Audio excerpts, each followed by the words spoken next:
Será que as emoções que a gente está sentindo, que a gente está cultivando, elas ajudam a conquistar valores para o espírito imortal? Ou simplesmente vão ficar como elementos negativos no corpo e que não vão servir ao nosso espírito?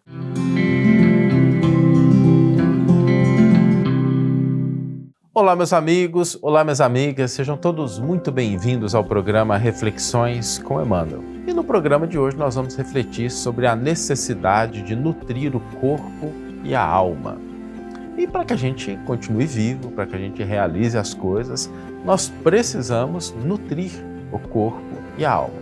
A nutrição do corpo, creio que todos nós já entendemos como é que a gente faz, né? Alguns com mais cuidado, outros com menos, outros optando por elementos que estão mais ajustados à rotina, ao estilo de vida, à escolha. A gente já sabe mais ou menos o que fazer. A gente tem que evitar aquilo que vai nos causar mal, a fim de que a gente mantenha o corpo funcionando. Mas e com relação à alma? Qual é o alimento da alma, né? A alma como sendo esse espírito em contato com o corpo. O alimento da alma são as nossas emoções. E quando a gente pensa em emoções, parece que a gente, às vezes, se esquece do papel que elas têm na nossa fisiologia, na nossa vida. As nossas emoções, elas mobilizam energia. Se a gente está empolgado, nosso nível de energia é um. Se a gente está empolgado, o nosso nível de energia é um. Se a gente está desanimado, é outro. Se a gente está com raiva, se a gente está alegre, se a gente está ansioso, se a gente está triste, se a gente está, às vezes, com um sentimento de preocupação, como é que a gente reage? Não é diferente? É diferente. Mudam os nossos neurotransmissores, muda a nossa energia, muda os nossos hormônios, muda muita coisa. E essas emoções são então o alimento da alma. Só que aqui existem dois equívocos que a gente precisa endereçar com profundidade. E o primeiro deles é a gente acreditar que não temos controle sobre os nossos sentimentos, sobre os nossos estados emocionais. A gente achar que na condição de seres humanos nós somos simplesmente vítimas disso. Que de acordo com o que acontece fora, aquilo que a gente sente é simplesmente uma consequência. E isso não é verdade. Nós somos senhores, senhoras, portas adentro do nosso coração, dos nossos sentimentos. O segundo ponto, o segundo equívoco é exatamente a gente não agir sobre esses sentimentos.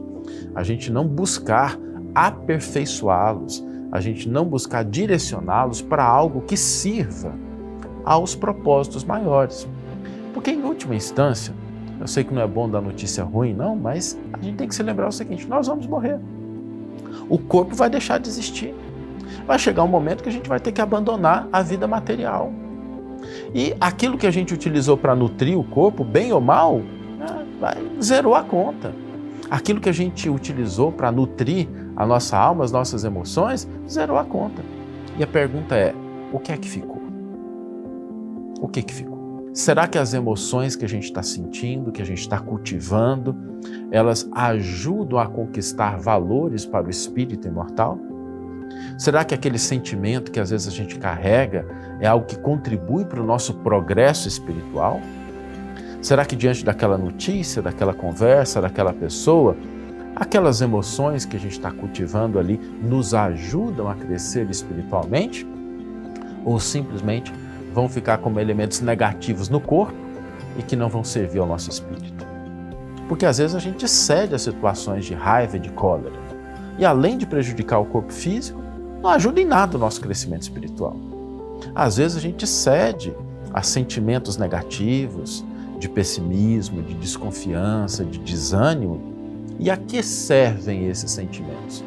Vai chegar um dia que, quando a gente deixar o corpo físico, a gente vai olhar e falar assim: poxa, mas eu perdi tanto tempo com raiva dos outros. Eu perdi tanto tempo preocupado, preocupada com coisas que nunca chegaram a acontecer. Eu perdi tanto tempo cultivando a tristeza, quando eu podia estar utilizando esse tempo para construir situações de alegria. Então nós precisamos pensar sobre isso. Aquelas emoções que nós estamos cultivando, os nossos estados emocionais, favorecem o nosso crescimento espiritual ou simplesmente são desperdício de oportunidades preciosas para que a gente possa crescer, para que a gente possa se desenvolver?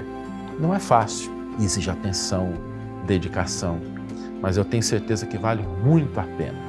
Porque da mesma forma que a gente não traz um alimento deteriorado para colocar na geladeira e preparar para a gente, para a nossa família, nós devemos tomar muito cuidado com as emoções e sentimentos que a gente cultiva, porque muitas delas também são veneno da alma. Vamos ler agora a íntegra do versículo e do comentário que inspiraram a nossa reflexão de hoje. Os alimentos são para o ventre e o ventre para os alimentos, e Deus destruirá aqueles e este.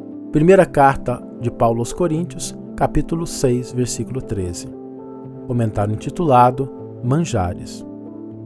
O alimento do corpo e da alma, no que se refere ao pão e à emoção, representa um meio para a evolução e não o fim da evolução em si mesma. Há criaturas, no entanto, que fazem do prato e do continuismo simplista da espécie únicas razões de ser em toda a vida. Trabalham para comer e procriam sem pensar. Quando se lhes fala do espírito ou da eternidade, bocejam despreocupadas, quando não trocam aflitivamente de assunto. Efetivamente, a santificação dos sentidos fisiológicos é para a alma o amparo que o solo e o adubo constituem para a semente. Todavia, se a semente persiste em reter-se na cova para gozar as delícias do adubo, contrariando a divina lei, nunca se lhe utilizará a colaboração preciosa. Valioso e indispensável à experiência física é o estômago. Veneráveis e sublimes são as faculdades criadoras. Urge, contudo, entender as necessidades do espírito imperecível. Esclarecimento pelo estudo, crescimento mental pelo trabalho e iluminação pela virtude santificante são imperativos para o futuro estágio dos homens. Quem gasta o tempo consagrando todas as forças da alma às fantasias do corpo, esquecendo-se de que o corpo deve permanecer a serviço da alma, cedo esbarrará na perturbação, na inutilidade ou na sombra. Para a comunidade dos aprendizes, aplicados e prudentes, todavia, brilha no Evangelho o eloquente aviso de Paulo: os manjares são para o ventre e o ventre para os manjares. Deus, porém, aniquilará tanto um como os outros. Uma página de Emmanuel que serve como um alerta para que a gente possa pensar realmente sobre esse tema em profundidade. E o desafio para a gente hoje é ir fortalecendo essa consciência. A gente começar a se perguntar: isso que eu estou sentindo serve aos objetivos de evolução do meu espírito? Daquilo que eu posso fazer, do que eu posso crescer, de quem eu quero me tornar? Isso que eu estou sentindo me ajuda a ser quem eu quero ser? E se a gente receber uma resposta negativa a essa pergunta, não serve, vamos tomar posse, assumir as rédeas, porque dos nossos sentimentos, das nossas emoções, dos nossos estados emocionais, nós fazemos as nossas próprias escolhas. Que tenhamos todos uma excelente manhã, ou uma excelente tarde, ou uma excelente noite, e que possamos nos encontrar no próximo episódio. Um grande abraço e até lá.